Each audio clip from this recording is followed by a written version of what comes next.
Part 5, I was 16, he was 23, how I met my husband. So, just a little bit of a recap. I have been, kicking it with the other girlfriend that I discovered. We piecing things together and we're, we're cool cuz she's a nice person and I'm a nice person at this time. We're not enemies. We're just trying to figure things out, but honestly, we both still have feelings for him. I remember she said that she had got a call from a block number and they were playing Love of My Life by Erica Badu and Common. So she thought that was him. And I felt a way about it, but I liked her. And I was just thinking, like, okay, well, maybe he's letting her know that he wants to be with her. I haven't heard from him. So I guess it is what it is. But I ended up getting a phone call from him. And he didn't want to talk too much about it because I was confronting him about the things that I had discovered. He was just like, come pick me up at the place that you've picked me up before. He told me where to pick him up. And so I wanted my answer, so I went and picked him up. This place that I picked him up was literally like in the back alley behind the halfway house. So once he got in the car, I'm feeling away, but at the same time, I'm kind of like have butterflies because I felt a way about him. And he basically tells me that the woman that I met at the mall that hacked into his voicemail and all that, yes, that's his baby mama. They beefing. She did that and she called his case manager and pretty much told them all these things and he's like, I'm not going back to prison, so I'm out. I left. I escaped.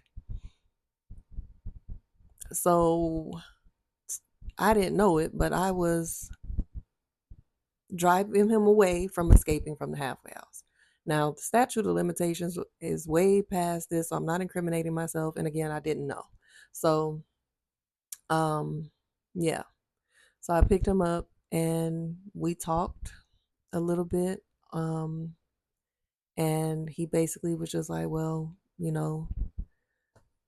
he kind of didn't really have he couldn't deny anything that was said. He did deny the things that he was trying to clear up things, but at that point it was just like, this is what I'm going through. I got to focus on this. I got to figure out what I'm about to do.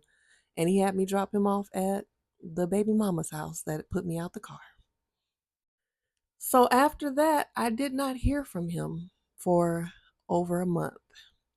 And I was so sad. It was like my first little heartbreak.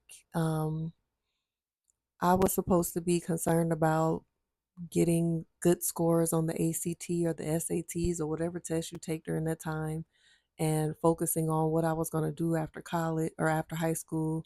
But I was in my feelings and I was really sad. Literally, when I went to take my senior pictures, I had lost so much weight and I was depressed. Let me show you how I look because I look like Vivo Lottie, first of all. Got more head than she got body. And I was so sad. You can see it in my eyes. Okay, so these are a few of my senior pictures. I have a lot, but as you can see, I mean, you maybe can't really tell here, but hold on.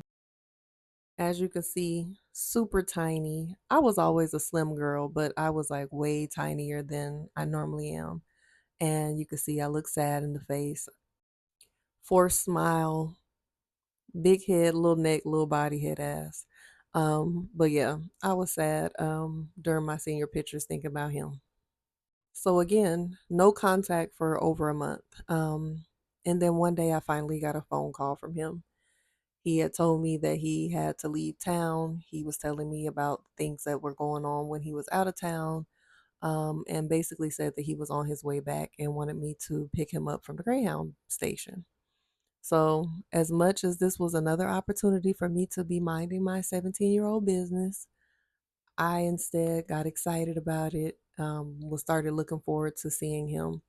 And I remember I went to school on the day that he wanted me to pick him up, and I had on this white sweater, some brown gauchos, and some white stilettos. And I felt like I was real cute, looking real, whatever. And I think I ended up going to the Greyhound station around the time he said he would be there. He was not there. He stood me up. He wasn't there. He didn't call. I remember reaching out to one of his cousins that I knew how to reach, and he basically was just like, "Oh, something happened. Um, I don't know why he wasn't there, whatever." So the next day, I just went to school casual. I was thinking, like, well, I guess he just stood me up and played me. So he ended up calling me and asking me to pull up at his homeboy's house that um, we had pulled up on that night looking for him. And I got in the car, and he noticed my weight loss immediately. He was like, why you look so small? And I was like, I've been stressed out, worried about you. Um, and he was basically trying to be playful with me, and I was just like, no, we're not together no more. Like, you had all these other women and doing all this other things. I'm not your girlfriend no more. So we kind of had that conversation, and that was that. So we still had communication with each other, but I guess called myself putting my foot down that I wasn't his girlfriend anymore. So at that point, we were still seeing each other every now and then, but then he was running around doing what he wasn't supposed to do, and he ended up getting locked up. So he went to prison. Um, he had caught an escape charge, which was a felony for leaving the halfway house, and they sentenced him to like I don't remember what he got sentenced to per se, but I think he ended up serving a little under than 2 years. So officially we were broken up. So that was when I started kind of redirecting my life, focusing on school, um, dating guys that were around my age. Like the guy that I was dating was 19, I was 17. And I was kind of like, once I started liking this 19-year-old boy, I kind of felt like, well, me and such, we just gonna be friends. Like I like this guy, and um, I felt like I could move on from him. But I ended up going through all kind of drama with 19-year-old. So I kind of was more open to receiving those letters. And if you watch the full interview, um, getting those penitentiary promises.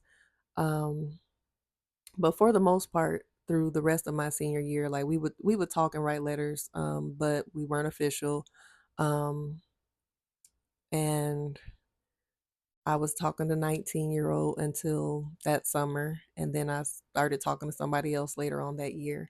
I moved back with I graduated high school in May of 2006. Started pre-nursing, um, my prerequisites of nursing school, June of 2006. I ended up moving back in with my grandma August of 2006, and then I was saving up for my first apartment, which I moved into December of 2006. So throughout '06 and maybe the early parts of '07, I was talking to other guys. But I was still receiving letters from my ex and, entertaining it. So at the time, I think him and the baby mama that put me out the car, I think that they were working on being together or whatever. So I, fell back like, okay, that's what you're working on. I respect it.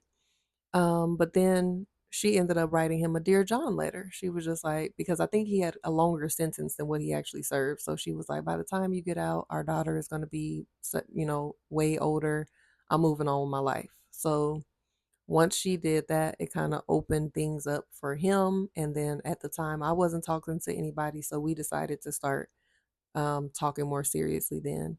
So that's when I started being more open to going to see him, and that's when a whole new level of things unlocked between us and our relationship. So by this time, I'm 18, I'm living in my own place, and I've decided to commit to this man who was behind bars. And